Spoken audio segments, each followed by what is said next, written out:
میرا نام نور ہے۔ میرا تعلق رومی فارم سے ہے۔ میں سبانجی سے مٹیریل سائنس اور انجینئرنگ میں ایم ایس کر رہی ہوں۔ ایئرپورٹ پر آپ کو لینے کے لیے بھی مجھے ہی آنا تھا، مگر میں کہیں پھنس گئی تھی، اس لیے نہیں آ سکی۔ بہت معذرت۔ اس نے کار واپس موڑ دی تھی۔ حیات سلیمان، خدیجہ رانا، ان کے تعارف کو حالے نور نے اپنی مخصوص مسکراہٹ کے ساتھ سنا اور سر اس بات میں ہلایا۔ وہ واقعی نور کاہلہ تھی، دہلی ہوئی چاندنی۔ اب ہم انصاری محلہ جا رہے ہیں، وہ اسٹیئرنگ گھماتے ہوئے بولی۔ محلہ؟ اردو والا محلہ؟ حیا، ڈی جے نے دھیرے سے سرگوشی کی۔ شاید تبھی تو کہتے ہیں کہ اردو ترک سے نکلی ہے۔ تم نے میٹرک میں اردو زبان کے مضمون میں اس فقرے کا رٹا نہیں لگایا تھا کیا کہ لفظ اردو ترک زبان سے نکلا ہے جس کے معنی لشکر کے ہیں؟ ڈی جے نے چہک کر فقرہ مکمل کیا۔ ایوب سلطان جامعہ کے بیرانی بازار کا نام ہے انصاری محلہ۔ بے حد رش، بہت سے لوگ اور ہر سو اڑتے چگتے کبوتر، اور وہ تینوں لوگوں کے درمیان وہ مشکل راستہ بناتی ہوئی مسجد کے احاطے تک پہنچی تھی۔ نماز سے فارغ ہو کر حیا نے دیکھا وہاں جامع مسجد کا نام لکھا تھا۔ اس نے سوچا کہ جامعہ میں جے کی جگہ سی لکھا ہے، جو کہ غلط لگ رہا تھا۔ ہماری زبان میں سی کو عربی کے جیم کی آواز سے پڑھا جاتا ہے۔ انصاری محلہ کے رش سے گزرتے ہوئے اس کی حیرت پر حالے نے بتایا۔ وہ مسکرائی، بڑے اعتماد سے اپنے سفید کوٹ کی جیبوں میں ہاتھ ڈالے چل رہی تھی۔ اس کی بات پہ حیا بے اختیار چونکی۔ حیران کیوں ہو؟ حالے نے رک کر شاپر سے اپنے جوتے نکالے۔ وہاں مسجد میں داخلے کے وقت جوتے باہر رکھنے کے بجائے شاپر میں رکھنے اور ساتھ شاپر اٹھائے رکھنے کا رواج تھا۔ یعنی اگر کسی کا نام جہان ہو تو وہ ترک ہجو میں اسے کیسے لکھے گا؟ بلا ارادہ اس کے لبوں سے نکلا، پھر فوراً گڑبڑا کر ڈی جے کو دیکھا۔ وہ ذرا فاصلے پر کبوتروں کی تصویر کھینچ رہی تھی۔ اس نے نہیں سنا تھا۔ حالے ڈسٹ بن میں شاپر پھینک کر سیدھی ہوئی اور مسکرا کر بتایا، ہجے۔ اوہ، اس نے خفیف سا سر جھٹکا۔ یعنی ترک زبان میں چن۔ تبھی وہ اسے فیس بک پر نہیں ملا تھا۔ وہ اس کو جہن لکھ کر ڈھونڈ رہی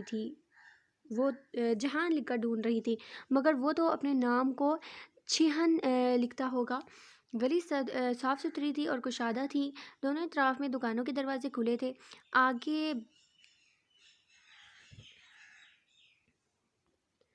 کرسیاں میز بچھی ہوئی تھی، ارد گرد بہت سے سٹال بھی لگے تھے۔ سڑک کے کنارے پر کھلے عام کتے بھی ٹہل رہے تھے، مگر وہ بھونکتے نہیں تھے۔ حیا کو بھوک بھی لگ رہی تھی اور وہ اب اس سفر نامے سے بور ہونے لگی تھی۔ بمشکل وہ تینوں اس رش بھرے محلے سے نکلیں۔ ایکسچینج اسٹوڈنٹس کو ان کا پہلا کھانا ایک ترک میزبان خاندان دیا کرتا ہے، اور ابھی ہم اس میزبان خاندان کے گھر جا رہے ہیں۔ جب وہ کار میں فورس پل پر سے گزر رہی تھی تو حالے نے بتایا۔ کھانے کا سن کر اس پر چائے بیزاریت ذرا کم ہوئی۔ میزبان خاندان کا گھر استنبول کے ایک پوش علاقے میں واقع تھا۔ کشادہ سڑک، خوبصورت بنگلوں کی قطار اور بنگلوں کے سامنے سبزے پہ جمی برف۔ اس کے اسکالرشپ کوآرڈینیٹر نے چند باتیں انہیں ذہن نشین کروا دی تھی کہ ترکی میں جوتے گھر سے باہر اتارنے ہیں، گھاس پہ نہیں چلنا، اور ملاقات کے وقت ترک خاندان کے بڑے کا ہاتھ چومنا ہے۔ اس کی ضرورت نہیں تھی، اس تکلف کو رہنے دو۔ ان دونوں کے گھر کے داخلی دروازے کے باہر بچھے ہوئے میٹ پر جوتے اتارے تو اندر سے آتی وہ مشفق اور معمر خاتون پیار بھری خفگی سے بولی تھیں۔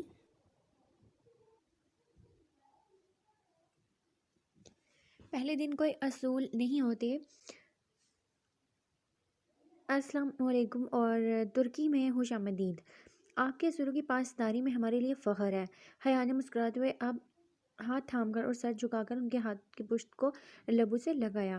معمر خاتون مسز عبداللہ کا چہرہ خوشی سے دمک اٹھا۔ اندر آ جاؤ۔ وہ راستہ دینے کے لیے ایک طرف ہٹیں۔ ان کی سرخ بالوں والی بیٹی آگے بڑھی اور کارپٹ شوز حیا اور ڈی جے کے قدموں میں رکھے۔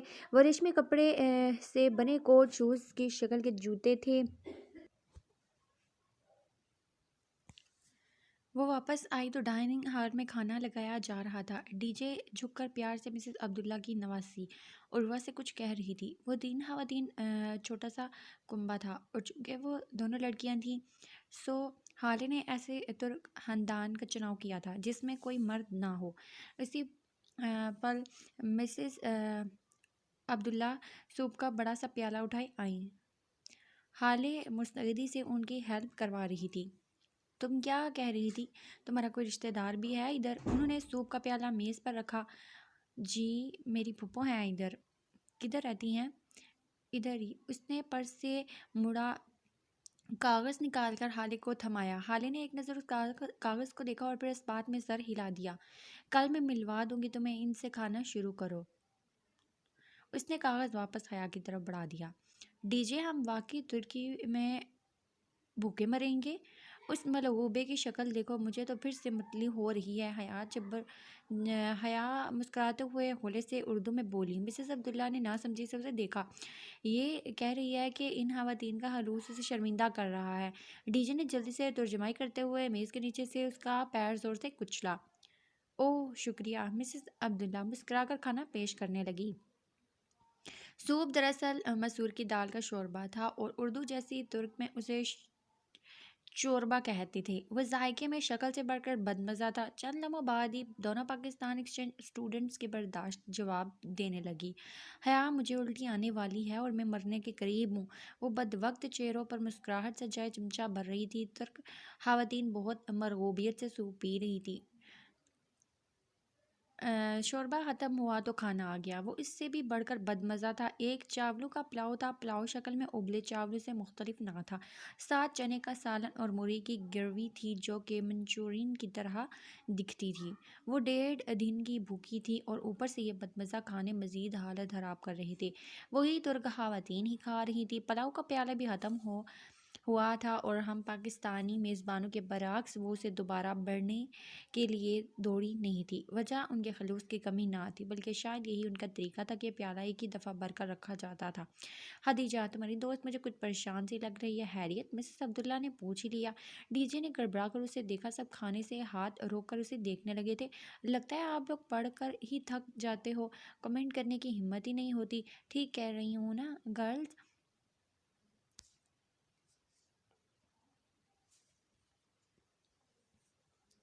حیا نے میز تلے آہستہ سے اپنا پاؤں ڈی جے کے پاؤں پر رکھا۔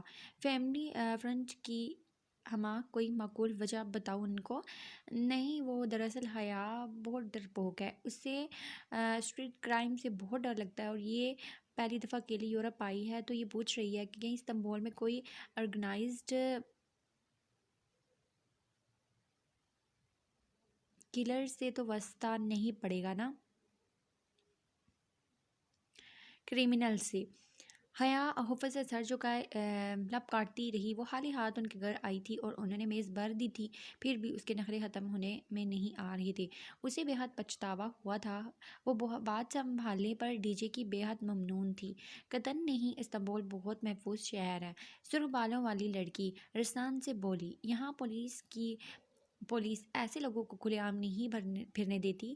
بالکل، استنبول میں قانون کی بہت پاسداری کی جاتی ہے، حالے نے تائید کی۔ مسز عبداللہ خاموشی سے سنتی رہی۔ ان کے چہرے پر کچھ ایسا تھا کہ حیا انہیں دیکھے گئی۔ جب حالے نور استنبول کی شان میں ایک لمبا سا قصیدہ پڑھ کر فارغ ہوئی تو مسز عبداللہ نے گہری سانس لی۔ خدا کرے تمہارا واسطہ کبھی عبدالرحمن پاشا سے نہ پڑے۔ حیا نے دھیرے سے ایک کانٹا واپس پلیٹ میں رکھا۔ ایک دم پورے حال میں اتنا سناٹا چھا گیا تھا کہ کانٹے کی کان سے ٹکرانے کی آواز سب نے سنی۔ کون پاشا؟ ڈی جے نے الجھ کر مسز عبداللہ کو دیکھا۔ وہ ممبئی کا ایک اسمگلر ہے، یورپ سے اسلحہ اسمگل کرتا ہے۔ استنبول میں اگر چڑیا کا بچہ بھی لاپتہ ہو جائے تو اس میں پاشا کا ہاتھ ہوتا ہے۔ بسفورس کے سمندر میں ایک جزیرہ ہے، ببوک ادا۔ اس جزیرے پہ اس مافیا کا راج ہے اور میری مام کو خواب بہت آتے ہیں۔ ان کی بیٹی نے خوفی سے ان کو دیکھا۔ یہ لڑکیاں سمجھتی ہیں میری عقل میرا ساتھ چھوڑنے لگی ہے۔ بالکل ٹھیک سمجھتی ہیں، اور ایکسچینج اسٹوڈنٹس کان کھول کر سن لو۔ حالے نے قدر تل ملا کر مداخلت کی۔ استنبول میں ایسا کوئی کرائم بھی نہیں ہے، یہ سب گھر والوں اور گھریلو عورتوں کے افسانے ہیں۔ یہاں کوئی بھارتی اسمگلر نہیں ہے۔ دونوں ترک لڑکیاں اپنے دائیں بات ختم کر کے اب سویٹ ڈش کی طرف متوجہ ہو چکی تھی۔ خدیجہ بھی ان کی باتوں میں مطمئن ہو کر شکر پارے کھانے لگی تھی، مگر حیا کے حلق میں بہت میٹھے سے شکر پارے کہیں اٹک سے گئے تھے۔ ابو ظبی انٹرنیشنل ایئرپورٹ بھی اس نے اس خبشی کے منہ سے پاشا کا نام سنا تھا۔ وہ نہایت مزمل سا اپنی بیوی سے عربی میں بات کر رہا تھا، اپنے بیٹے کے علاج کا ذکر، مگر ہو سکتا ہے کہ وہ کسی اور پاشا کے کام کا ذکر کر رہا ہو۔ اور واقعی ترک گھریلو عورتوں کے افسانوں پاشا کا کوئی وجود نہ ہو۔ الوداعی لمحات میں جب باقی سب آگے نکل چکے تو مسز عبداللہ نے دھیرے سے حیا کے قریب سرگوشی کی۔ یہ لڑکیاں استنبول کی برائی نہیں سن سکتی تھیں۔ تمہیں اس لیے بتایا کہ تم کرائم سے ڈرتی اور خوبصورت بھی ہو، خوبصورت لڑکیوں پر عموماً ایسے لوگ نظر رکھتے ہیں۔ حیا نے چونک کر انہیں دیکھا، ان کے جھریوں زدہ چہرے پر سچائی بکھری تھی۔ وہ واقعی اپنا وجود رکھتا ہے۔ وہ بالکل سن سی ہو گئی، انہیں دیکھے گئی۔ کیا افواہوں کا خوف مجسم صورت میں ان کے سامنے آ گیا تھا، یا ان کی عقل واقعی ان کا ساتھ چھوڑ رہی تھی؟ زیان علی، شام کے سائے گہرے پڑ رہے تھے جب وہ اسپانجی یونیورسٹی پہنچی۔ اسپانجی امرا کی جامعہ تھی، وہاں 4 ماہ کے ایک سمسٹر کی فیس بھی $10,000 سے کم نہ تھی۔ شہر سے دور مضافات میں واقع وہ قدرے گولائی میں تعمیر کردہ عمارت بہت پرسکون دکھتی تھی۔ چونکہ وہ جگہ استنبول شہر سے قریباً 45 منٹ کے فاصلے پر تھی، اس لیے اسپانجی میں ڈے اسکالرز نہیں ہوتے تھے۔ اس کے تمام طلباء و طالبات بشمول حال نور جیسے لوگوں کے، جن کے گھر استنبول میں ہی تھے، ہاسٹل میں رہائش پذیر تھے۔ یونیورسٹی کی عمارت سے دور برف سے ڈھکے میدانوں میں ایک جگہ تھوڑے تھوڑے فاصلے پر اونچی عمارتیں کھڑی تھیں۔ وہ ان کے رہائشی ڈوم بلاکس تھے، انگریزی حرف ایل کی صورت کھڑی 3 منزلیں عمارتیں، جن کے کمروں کے آگے بالکونیاں بنی تھیں۔ 6 کمرے ایل کی ایک لکیر پر تھے اور 6 دوسری لکیر پر تھے۔ تمہارا کمرہ دوسری منزل پر ہے، حالی نے اس کا سامان گاڑی سے نکالتے ہوئے اسے بتایا ہے، اور ڈی جے دوسرا بیگ گھسیٹ کر لا رہی تھی۔ ایل کی شکل کا ڈوم بلاک جیسے حالے B1 کہہ رہی تھی کہ باہر گولائی میں چکر کھاتی سیڑھیاں کھلے آسمان تلے بنی تھی جو اوپر تک لے جاتی تھی، لوہے کی۔ ان سیڑھیوں کے ہر 2 زینوں کے درمیان خلا تھا اور زینوں پہ برف کی موٹی تہہ تھی، ذرا سا پاؤں پھسلے اور آپ کی ٹانگ اس گیپ میں سے نکل کر پھسل جائے۔ وہ تینوں گرتی پڑتی بمشکل حیا کا سامان اوپر لائیں۔ کمرہ تو اچھا ہے، ہم یہاں رہیں گے۔ حیا نے حالے کی تھمائی چابی سے اپنے ڈورمیٹری کا دروازہ دھکیلا تو بے اختیار لبوں سے نکلا، ہم نہیں، صرف تم، کیونکہ خدیجہ کا بلاک B2 ہے، وہ جو سامنے ہے۔ اس نے انگلی سے دور برفیلے میدان میں بنی عمارت کی جانب اشارہ کیا۔ کیا مطلب؟ میں ادھر اکیلی؟ بعد میں روم بدلوا سکتی ہو، ڈروم آفیسر سے کہہ کر۔ ابھی تم آرام کرو، ہر کمرے میں 4 اسٹوڈنٹ ہوتے ہیں، ہر اسٹوڈنٹ کی ٹیلی فون ایکسٹینشن اس کی میز پر ہوتی ہے۔ آج کل چھٹیاں ہیں، اکثر طالب علم اپنے گھر گئے ہوئے ہیں۔ تمہارا کمرہ خالی ہے، مگر تم جا کر اپنے بیڈ پر ہی سونا۔ ترک لڑکیوں کے بستر پر کوئی سو جائے تو وہ بہت برا مناتی ہیں۔ کوئی مسئلہ ہو تو میرا ڈروم بلاک B4 میں ہے۔ اوکے، وہ مسکرا کر بولی تو حیا نے سر اثبات میں ہلایا۔ ڈی جے نے بے چارگی سے اسے دیکھا اور حالے کے ساتھ سیڑھیاں اترنے لگی۔ حالے، سنو، اس بلڈنگ کے پیچھے کیا ہے؟ کسی حال کے تحت اس نے پوچھا، مسکرا کر پلٹی اور بولی، جنگل۔ پھر وہ دونوں زینیں اتر گئیں۔ حیا ایک جھرجھری لے کر پلٹی، وہ اندر کمرے میں قدم رکھا۔ کمرہ خوبصورتی سے آراستہ تھا، ہر دیوار کے ساتھ ایک ڈبل سٹوری بنک رکھا تھا۔ عموماً ایسے بنکس میں نیچے ایک بیڈ اور اوپر بھی بیڈ ہوتا ہے، لیکن اس میں نیچے بڑی سی رائٹنگ ٹیبل پڑی تھی، اس کے ساتھ ہی لکڑی کی سیڑھی اوپر جاتی تھی جہاں ایک آرام دہ بیڈ تھا۔ میز پہ ایک ٹیلی فون رکھا تھا۔ وہ چاروں بنکس کو دیکھتی اپنے نام کی میز کی کرسی کھینچ کر نڈال سی بیٹھ گئی۔ وہ ایک تھکا دینے والا دن ثابت ہوا تھا، مگر ابھی وہ تھکن کے بجائے عجیب سی اداسی میں گری تھی۔ غیر ملک، غیر خطہ، غیر جگہ رہا کمرہ جس کے پیچھے جنگل تھا، اسے جانے کیوں بے چینی ہونے لگی تھی۔ وہ فریش ہونے کے لیے اٹھی اور دروازے کی طرف بڑھی تاکہ کہیں باہر باتھ روم ڈھونڈے۔ ابھی اس نے دروازہ کھولا ہی تھا کہ 2 کمرے چھوڑ کر ایک کمرے کا دروازہ کھلا اور اس میں سے ایک لڑکا بیگ اٹھائے نکلا۔ اس نے جلدی سے دروازہ بند کیا اور پھر مقفل کر دیا۔ گرلز ہاسٹل میں لڑکا! اگر پاکستان میں ہوتی تو یقیناً یہی سوچتی، مگر یہ بات تو اسپانجی کے پروسپیکٹس میں پڑھ چکی تھی کہ وہ مہالود ہاسٹل تھا، البتہ ایک کمرے کے اندر صرف ایک ہی صنف کے افراد رہ سکتے ہیں۔ وہ بددل سی ہو کر واپس کرسی پہ آ بیٹھی۔ سامنے والی دیوار پر ایک سفید اور سیاہ تصویر آویزاں تھی، پینسل سے بنایا گیا۔ وہ ہاکا کے ایک الہاڑے کا تھا جس کے پھل سے خون کی بوندیں گر رہی تھی۔ ہاکا بے رنگ تھا، مگر خون کے قطروں کو شوخ سرخ رنگ سے بنایا گیا تھا۔ اس نے جھرجھری لے کر دوسری دیوار کو دیکھا، وہاں ایک لڑکی کے چہرے کا بے رنگ پینسل سے بنا ہاکا ٹنگا ہوا تھا۔ وہ تکلیف کی شدت سے آنکھیں میچے ہوئے تھی، اس کی گردن پر چھری چل رہی تھی، وہ اس سے بھڑکیلے سرخ خون کے قطرے ٹپک رہے تھے۔ وہ مضطرب سی اٹھ کر کھڑی ہوئی۔ ان تصویر والی دیوار کے ساتھ لگے بنک کی میز پر بہت سے چاقو جھریاں قطار میں رکھے تھے، ہر سائز، ہر قسم اور ہر طرح کا چاقو، جن کے لوہے کے پھل مدھم روشنی میں چمک رہے تھے۔ وہ ایک دم بہت خوفزدہ ہو کر باہر لپکی۔ کوریڈور میں بہت اندھیرا تھا، نیچے برف سے ڈھکے میدان دکھائی دے رہے تھے۔ وہ تیزی سے سیڑھیوں کی جانب بڑھی، جیسے ہی اس نے پہلے زینے پر قدم رکھا، اوپر چھت پہ لگا بلب ایک دم جل اٹھا۔ وہ ٹھٹک کر رہ گئی اور گردن گھمائی۔ کوریڈور خالی تھا، وہاں کوئی نہیں تھا۔ پھر بلب کس نے جلا دیا؟ اس کی گردن کے پشت کے بال کھڑے ہونے لگے تھے۔ دھڑکتے دل کے ساتھ وہ پلٹی اور زینیں اترنے لگی۔ تبھی ایک دم ٹھاکی آواز کے ساتھ اوپر کوئی دروازہ بند ہوا۔ اس نے پتھر بن جانے کے خوف سے پیچھے مڑ کر نہیں دیکھا اور تیزی سے سیڑھیاں چلتی ہوئی نکل گئی آگے۔ آخری زینے سے اتر کر اس نے جیسے ہی برف زار پر قدم رکھا، اوپر بالکنی میں جلتا بلب بجھ گیا۔ باہر زور شور سے برف گر رہی تھی۔ تازہ پڑی برف سے اس کے قدم پھسلنے لگے تھے۔ سفید سفید گالیں اس کے بالوں اور جیکٹ پہ آ ٹھہری تھی۔ وہ گرتے پڑتے ڈی جے کے بلاک کی طرف بڑھ رہی تھی۔ اسے پہلی دفعہ اپنی مانگی گئی کسی دعا پہ پچھتاوا ہوا تھا۔ کاش آج یہ برف نہ پڑتی۔ B2 کے دوسری منزل کے بالکنی میں دم لینے کور کی۔ اسے منزل یاد تھی مگر کمرے کا نمبر بھول چکا تھا۔ اس نے ہونٹوں کے گرد ہاتھوں کا پیالہ بنا کر زور سے آواز دی، ڈی جے تم کہاں ہو؟ ڈی جے ایک دروازہ جھٹ سے کھلا اور کسی نے ہاتھ سے پکڑ کر اسے اندر کھینچا۔ اگر تم 2 منٹ مزید تاخیر کرتی تو میں مر چکی ہوتی حیا۔ ڈی جے بھی اس کی طرح تنہا اور خوفزدہ لگ رہی تھی مگر اس کے کمرے میں آ کر حیا کا سارا خوف اڑ چکا تھا۔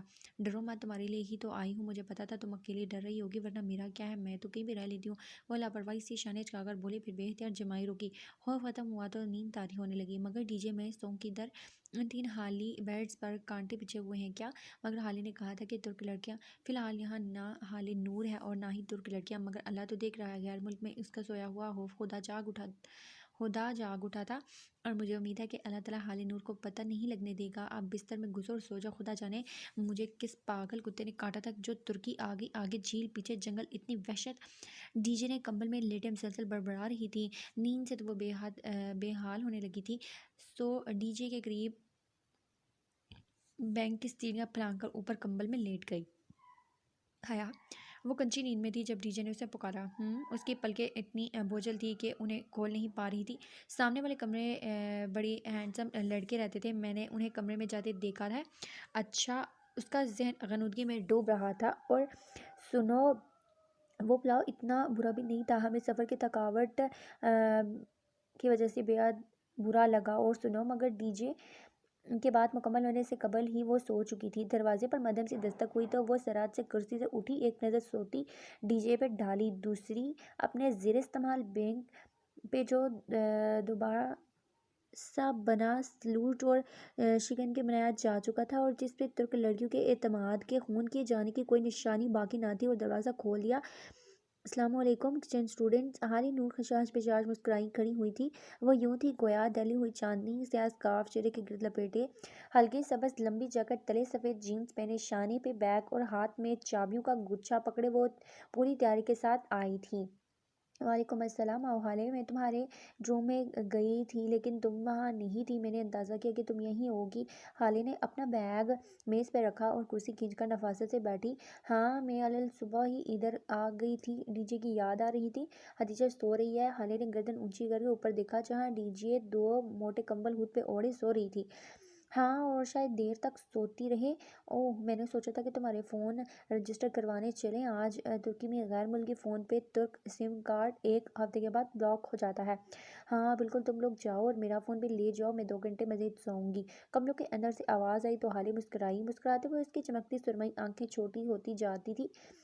چلو حیا، ہم دونوں چلتے ہیں۔ وہ دونوں ساتھ ساتھ کھڑی ہو گئی۔ حیا صبح اپنے کمرے میں جا کر فریش ہو کر آئی تھی۔ ابھی وہ سیاہ چوڑی دار پجامے اور ٹخنوں تک آتی سیاہ لمبی قمیض میں ملبوس تھی۔ شفون کا دوپٹہ گردن کے گرد مفلر کی طرح لپیٹے ہوئے اور اوپر لمبا سا سویٹر پہنے ہوئے تھی جس کے بٹن سامنے سے کھلے تھے۔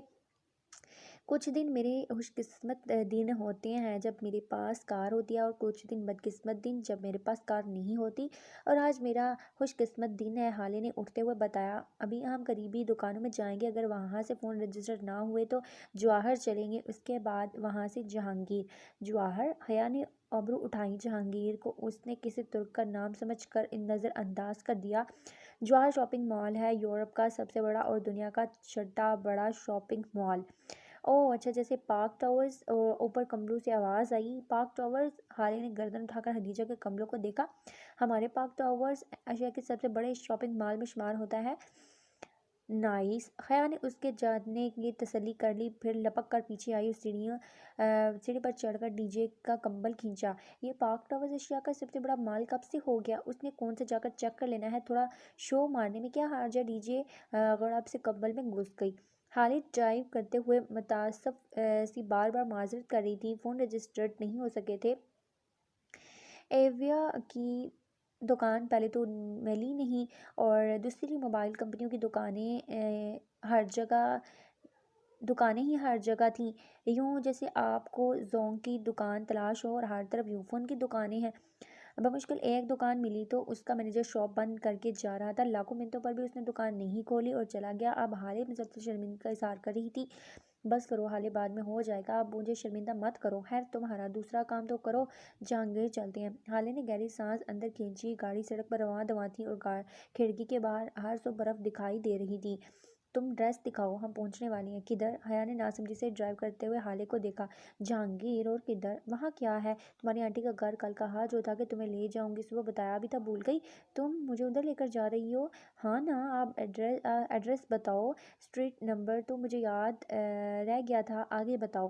او حالے، اس نے ہڑبڑا کر اس سے تڑا مڑا سا کاغذ نکالا۔ اس نے کاغذ پر دیکھا، وہاں علاقے کا نام چھیانگکھیر لکھا تھا۔ وہ اسے سہانگیر پڑھتی تھی۔ اب اسے یاد آیا کہ ترکوں کا سی جیم کی آواز سے پڑھا جاتا ہے۔ اگر اسے ذرا سا بھی اندازہ ہوتا کہ ادھر جانا ہے تو وہ تحائف ہی اٹھا لیتی جو اماں نے بھیجے تھے، ذرا اچھے کپڑے ہی پہن لیتی، تھوڑا سا میک اپ بھی کر لیتی۔ لو یہ تو سامنے ہی تھا، اب تم جاؤ، مجھے ادھر تھوڑا کام ہے۔ میرا نمبر تم نے فون میں فیڈ کر لیا ہے نا؟ جب فارغ ہونا تو مجھے کال کر لینا، میں آ جاؤں گی۔ گھنٹہ تو مجھے لگ ہی جائے گا، پھر کھانا ساتھ کھائیں گے۔ گاڑی رک چکی تھی۔ حیا نے بے توجہی سے اس کی ہدایات سنی اور دروازہ کھول کر نیچے اتری۔ اس کے دروازہ بند کرتے ہی حالے گاڑی زن سے بھگا لے گئی۔ وہ ایک خوبصورت چھوٹا سا بنگلہ تھا، بیرونی چار دیواروں کے بجائے سفید رنگ کی لکڑی کی باڑ لگی تھی۔ گیٹ بھی لکڑی کی باڑ کا بنا تھا۔ گیٹ کے پیچھے چھوٹا سا باغیچہ تھا اور اس کے آگے وہ بنگلے کی گلابی چھت مخروطی تھی۔ داخلی سفید دروازہ ذرا اونچا تھا، اس تک چڑھنے کے لیے 2 سٹیپس بنے تھے۔ سٹیپس کے دونوں طرف خوش رنگ پھولوں والے گملے رکھے تھے۔ تو یہ تھی وہ چھوٹی سی جنت جس میں وہ رہتا تھا اور جس سے باہر نکلنے کا اس نے کبھی نہیں سوچا تھا۔ وہ گیٹ کو دھکیل کر پتھروں کی روش پر چلتی اس سٹیپس تک آئی تھی۔ اونچے سفید دروازے پہ سنہری رنگ کی تختی لگی تھی، سکندر شاہ۔ وہ ترک لہجوں میں لکھا نام اس کے پھپھا کا ہی تھا۔ گھنٹی کی تلاش میں اس نے ادھر ادھر نگاہ دوڑائی۔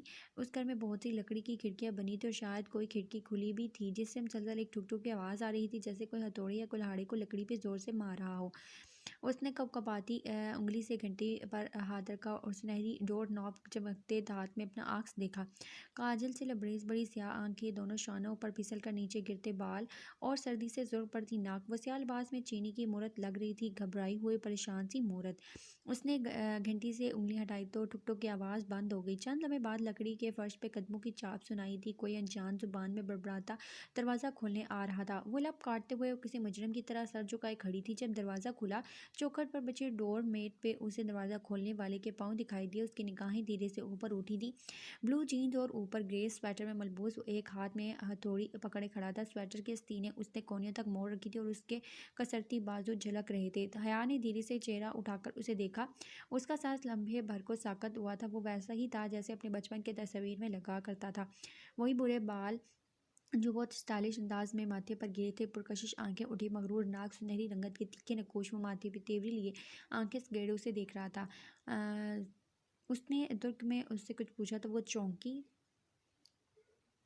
سنکمسن سے سبین سکندر کا گھر یہی ہے؟ جی یہی ہے، وہ انگریزی میں بتا کر سوالیہ جانچتی نگاہوں سے اس کا چہرہ دیکھنے لگا۔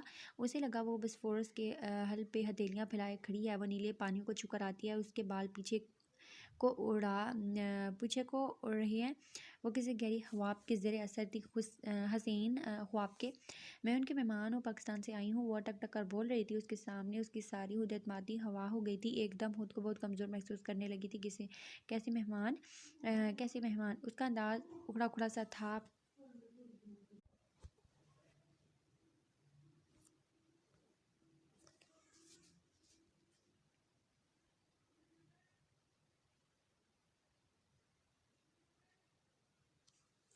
میں حیا ہوں، حیا سلمان۔ اس نے پر امید نگاہوں سے جہان سکندر کا چہرہ دیکھا کہ ابھی اس کا نام سن کر اس کی پرکشش آنکھوں میں شناسائی کی کوئی رمق دکھے گی۔ کون؟ حیا سلیمان۔ اس کے قدموں تلے بسورس کا پھول شک ہوا تھا، وہ بے دم سی نیچے گہرے پانیوں میں جا گری تھی۔ کون؟ حیا سلیمان۔ بے آواز دہراتے ہوئے وہ سن ہی ہوتی اس تک آ رہی تھی۔ اس کی پلکیں جھپکنا بھول گئی تھی۔ اس شخص کے چہرے پر زمانے بھر کی بیزاری اور اجنبیت تھی، پہچانے یا نہ پہچانے کا تو سوال ہی نہ تھا۔ جہان سکندر تو اسے واقف ہی نہ تھا۔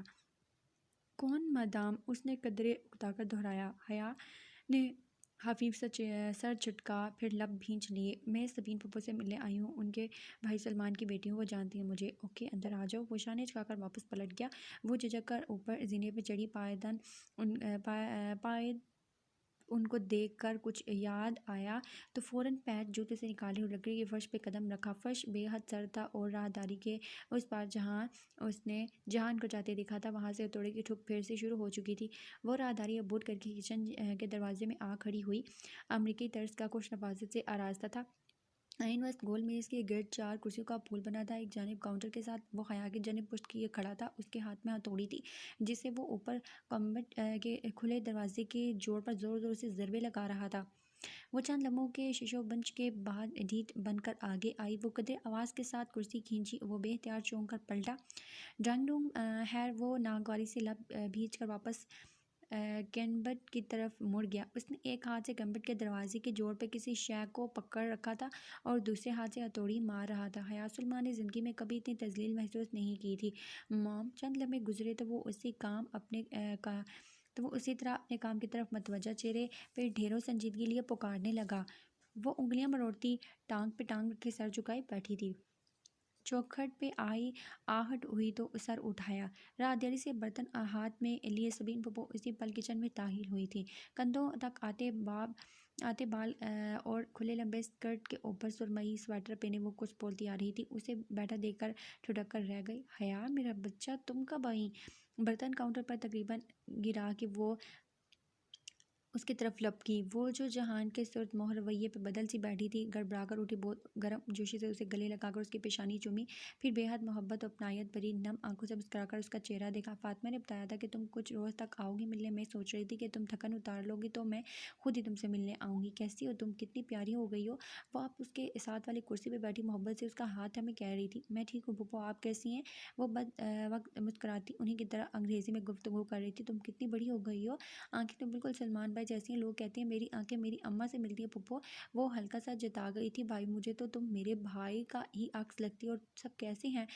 وہ ایک ایک کا حال پوچھنے لگی اور سب کی خیریت بتا کر کہنے لگی، آپ داور بھائی کی شادی میں نہیں آئی؟ داور بھائی کتنا بڑا ہو گیا ہے کہ ماشاءاللہ شادی بھی ہو گئی ہے۔ کیسے رہی شادی؟ میں نے ویڈیو دیکھی تھی تمہاری۔ اس نے چونک کر انہیں دیکھا۔ کون سی ویڈیو؟ اس کا سانس رکنے لگا۔ ایک ہی دم کمرے میں اس کا دل گھٹنے لگا۔ وہ جو داور کے ولیمہ پہ اسٹیج پہ بنائی گئی تھی، تم نے ریڈ فراک پہن رکھی تھی، میں نے روہیل کے فیس بک میں دیکھی تھی۔ روہیل سے کانٹیکٹ ہے آپ کا؟ اس کی رکی سانس ایک خوشگوار حیرت کے ساتھ بحال ہوئی۔ اور آپ فیس بک یوز کرتی ہیں؟ وہ دونوں کی جانب پشت کیے کمبڈ کے دروازے پہ اس طرح ضربیں لگا رہا تھا۔ ہاں، بس روہیل کی البمز دیکھنے کے لیے کرتی ہوں۔ تم استعمال کرتی ہو فیس بک؟ نہیں، پہلے کرتی تھی پھر چھوڑ دیا۔ مجھے یہ سوشل نیٹ ورکس پسند نہیں ہیں۔ ہر شخص آپ کی زندگی میں جھانک رہا ہوتا ہے، انسان کی کوئی پرائیویسی ہوتی ہی نہیں ہے۔ اور حیا، تم جہان سے ملی؟ ایک دم خیال آنے پر انہوں نے گردن پھیر کر اپنے بیٹے کو دیکھا جو چہرے پر ڈھیروں سختی لیے اپنے کام کی طرف متوجہ تھا۔ جہان، تم حیا سے ملے ہو؟ یہ سلمان بھائی کی بیٹی ہے، روہیل کی بہن اور تمہاری فرسٹ کزن۔ مل چکا ہوں۔ یہ رشتہ داریاں یاد رکھنے کے معاملے میں بہت پور ہے۔ ویسے کوشش تو کرتا ہے اور اسے رشتے یاد بھی رہتے ہیں۔ دراصل پھپھو، انسان کو رشتے تب یاد رہتے ہیں جب اس کے ماں باپ اسے یہ رشتے یاد دلائیں۔ بچوں کا کیا قصور؟ سارا قصور والدین کا ہوتا ہے۔ اگر والدین ہی کبھی اولاد کو رشتے داروں سے نہ ملائے تو الزام کس کے سر رکھا جائے؟ سبین پھپھو کا جو شوق و خروش سے چمکتا چہرہ پھیکا پڑ گیا، مگر وہ اسی طرح تلخی سے کہتی جا رہی تھی، جہان آپ بھی کام میں مصروف تھا۔ مثلاً اب آپ لوگ ہیں، آپ کئی دہائیوں سے ادھر مقیم ہیں اور شاید آپ کا واپس آنے اور اپنے خونی رشتوں سے ملنے کا ہی دل نہیں چاہتا تو ہے نا؟ یہ انفیئر نہیں۔ پھپھو کا چہرہ سفید پڑ گیا تھا۔ ٹھیک کہہ رہی ہو، بس کبھی آ ہی نہیں سکے۔ وہ مطمئن تھی اپنے لہجے پر، اسے قطعی افسوس نہیں ہوا تھا۔ یہ لوگوں کی بے روحی تھی جس کے باعث اس کا ان سے تعلق ایک سوالی نشان بن کے رہ گیا تھا۔ وہ زمین اور آسمان کے درمیان مولک تھی، کسی کے من خواہ ہو کر بھی خاندان کے لڑکے اسے امید لگانے لگے تھے۔ اس کی کڑی ہوئی دوائی کا ذرا سا ذائقہ یہ ذمہ داران بھی تو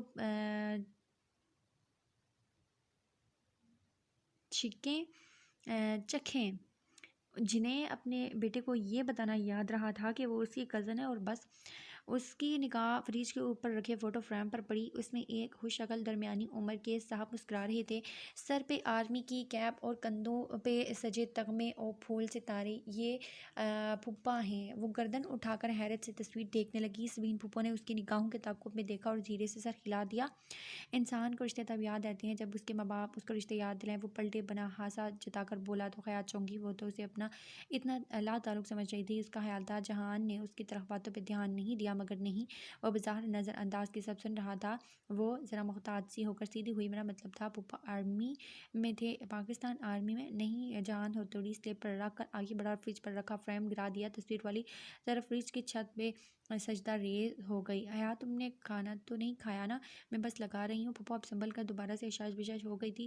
حیا جواب دیے بنا ہی طاہر سے فریج کے اوپر اوندھے منہ گرے فریم کو دیکھے گئی۔ اس کے ایک سوال کے جواب میں جس بدمزاجی سے جہان نے فریم گرایا تھا، وہ ابھی تک اس پہ تھی، گم تھی۔ ممی، آپ کا کیبنٹ ریڈی ہے؟ وہ اب کیبنٹ کا دروازہ کھول بند کر کے چیک کر رہا تھا۔ تھینک یو جہان۔ وہ باتھ روم کا نل بھی؟ پھوپھو نے گول میز پہ پلاؤ کا بڑا سا پیالہ رکھتے ہوئے اسے یاد لایا۔ پھر وہی بدمزہ پلاؤ؟ وہ حفیظ سے سر جھٹک کر رہنے دے پھوپھو، میں کوئی اگر مگر نہیں، میں تمہارے لیے کچھ خاص نہیں بنا سکی، سو مجھے انکار کر کے اب شرمندہ مت کرنا۔ جہان اب دروازے سے ڈبہ نکال کر اندر رکھی چیزیں الٹ پلٹ کر رہا تھا۔ ڈور بیل بجی۔ جہان نے رک کر راہداری کی سمت دیکھا، مگر ڈبہ وہیں چھوڑ اور باہر نکل گیا۔ شروع کرو حیا۔ پھوپھو نے مسکراتی آنکھوں سے دیکھتے ہوئے اسے پلیٹ تھمائی۔ اس نے شکریہ کہہ کر چاول اور تھوڑا سا لوبیا کا مسالہ نکالا۔